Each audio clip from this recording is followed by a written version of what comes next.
একবার হারুন তার দলবল নিয়ে ঢুকবে, আমাকে রাতের গভীরে ধরে নিয়ে যাবে। আল্লাহর রহমত, বাঁচানোর মালিক উনি আল্লাহ। হাসবুনাল্লাহু ওয়া নি'মাল ওয়াকিল, নি'মাল মাওলা ওয়া নি'মান নাসির। আল্লাহ যার বন্ধু হয়ে যায় তার কোনো চিন্তার কারণ নাই। আমাকে আমার সিনিয়ররা ধরতেন, এই হক তোমাকে এখনো গ্রেপ্তার করছে না কেন?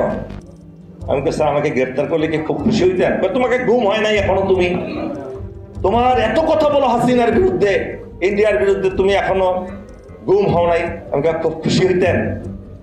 না না না, তোমার নিয়ে আমরা খুব টেনশনে থাকি। আমাকে স্যার টেনশন করেন না। আমি টেনশন করি না, আমি তো প্রস্তুতি থাকি 24 ঘন্টা। শুধু মনে রাখেন স্যার, আমার মালিক এমন একজন যিনি সমস্ত ক্ষমতার মালিক, তার উপরে কোনো ক্ষমতা কারো নাই। তিনি যখন চাইবেন আমি গুম হব, তিনি যখন চাইবেন আমি খুন হব, তিনি যখন চাইবেন আমার পরিবারকেও ধ্বংস হব। সুতরাং আপনার টেনশন করার কোনো কারণ নাই।